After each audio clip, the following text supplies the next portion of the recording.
Hello all, happy Memorial Day weekend. I kicked back for this very special holiday the only way I knew how, by watching some explosion-filled movies. I actually saw Furiosa yesterday but wanted to marinate on it a bit before putting out my official review. Also, I wanted to apologize for the lack of videos lately. I feel like I say that a lot these days. I was traveling out of state for work, but I just knew that I had to get this video out because there is quite a bit to discuss about it. On a side note, I did in fact see both The Fall Guy and Kingdom of the Planet of the Apes while I was away, and both were very much enjoyable. I definitely think you should see both. I just don't have enough to say about those two to warrant entire videos. These are my grades for both of them, by the way, in case you were wondering. But without further delay, let's talk about... Now, Furiosa: Mad Max Saga is the prequel to Mad Max Fury Road, director George Miller's action epic from 2015.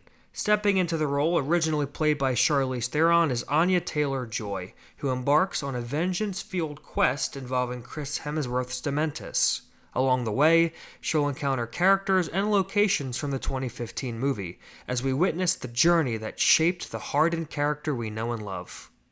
This is the part of the review where I lose a few of my subscribers by saying that I never completely loved Mad Max Fury Road. Don't get me wrong, when I first saw it, I thought, and still think, that it's a great action movie that stands head and shoulders over the slew of mass-produced films from its genre. It's an exceptionally well-made adrenaline-fueled ride that I find highly rewatchable. The thing is, there are a number of critics and media personalities who have gone on record to say that it's one of the best movies they've ever seen, and truth be told, it's just never clicked with me in that way. Not to say that I have any major issues with it, it's just never connected with me in a way that something like Mission Impossible Fallout did. I say all of this to let you know of my expectations going into Furiosa: A Mad Max Saga. For those who consider Fury Road to be one of the greatest pieces of cinematic art ever to be put on the big screen, it is an impossible act to follow with any kind of continuation. And this is a prequel, meaning that we already know how this story will eventually conclude. So needless to say, I approached this film-going experience with the simple expectation of getting a great action movie from director George Miller. And with that viewpoint in mind, I was more than satisfied with Furiosa. To be honest, I do think that there are a number of things that Furiosa actually did better than Fury Road. Now don't get me wrong, there are still a number of shortcomings that I had with the overall film, but to me the few negative points were far outweighed by the film's positives, and it was an utterly spellbinding experience to watch on the big screen. But let me definitively set expectations to any people watching this video. This movie is not a Fury Road clone. If you go in hoping to see a non-stop chase adventure, you will ultimately leave the theater disappointed. This is admittedly a slower-paced story. Well, as slow-paced as a George Miller Mad Max movie can get, anyway. Here we see a number of events from Furiosa's upbringing, each separated by distinct chapters. Anya Taylor-Joy does occupy a large chunk of the film, but there is also a fair amount of time spent with the character as a child played by Ilea Brown. I like to give a huge amount of credit to both of these actresses, as there are very few lines spoken by this character, as is the staple of these kinds of protagonists. The lack of dialogue draws a deeper focus to the character's actions. Every look, every movement, every punch helps to define who this person is. And I don't envy the task of any performer having to follow up a performance by Charlize Theron. If we don't buy the actress at the heart of this character, then the movie fails to work.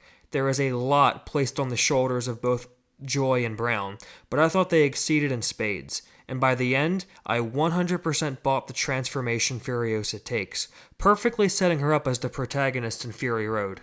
But when talking about this movie's cast of characters, I would be doing a disservice by not mentioning Chris Hemsworth as the villain Dementis. I've seen a number of performances by Hemsworth, so many in fact that I often forget how genuinely great of an actor he is. There are a number of times where an actor can sort of fall into a movie star category, especially when it comes to actors who play superhero roles. But here, Hemsworth gives the best performance of his career yet. Dementis is cruel, insane, but also kind of likable in his own way. This is also a year where great movie villains seem to suffer from a serious lack of screen time.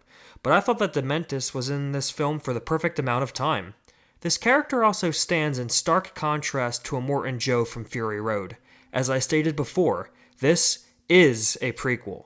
And one of the best parts of Furiosa, a Mad Max Saga, is seeing how this story enriches that film's world. A character like Dementis, whose unique brand of spontaneous chaos helps to build up Immortan Joe as an even greater threat, while also somehow not being overshadowed by him in this movie. It's a difficult tightrope challenge to take on, but Hemsworth does it phenomenally. It's just so cool seeing all of these colorful characters interacting in this setting. This bright, vivid world. There's an abundance of imaginative ideas at play here, and you could pause almost any frame just to break down all the details. There is quite a bit of world building at work, meaning that there is considerable time put into fleshing out these elements. This is admittedly where some of the movie's shortcomings come into play. I'll be honest and say that it took a solid 20 minutes for me to really get invested in Furiosa's story. I found myself waiting an extended period of time for it to really hook me.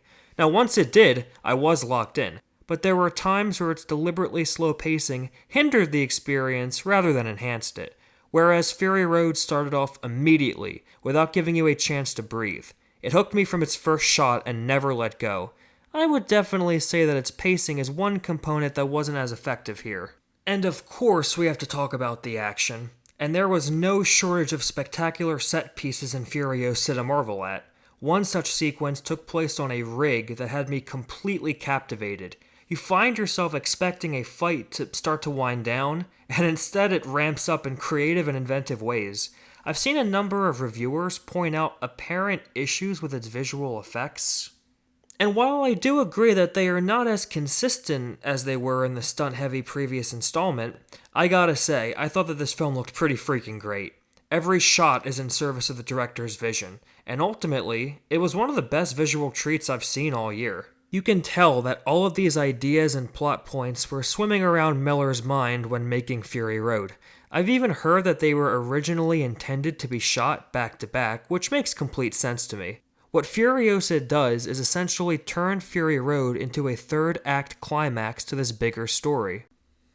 The best way I can describe it is to imagine what Better Call Saul did to Breaking Bad. While Breaking Bad was the more exciting, thrill-a-minute ride, Better Call Saul was able to recontextualize its plot by helping to build out the world. In fact, you could also see some connections between some of these characters and the roles they played in the grander story. So in the end, I found myself quite enraptured with Furiosa. I've been going back and forth which movie I like more. Ultimately, they are different experiences that I'll definitely be watching back to back on my 4K TV, because these action flicks are truly well-made spectacles that demand to be witnessed in the best quality possible. I highly implore seeing Furiosa in the theaters while it's out. Sadly, I've been seeing a number of solid movies fall by the wayside in terms of box office numbers, and I'd hate for this to suffer in the same vein. So far, the numbers aren't looking too great, so I hope that word of mouth really helps boost turnout.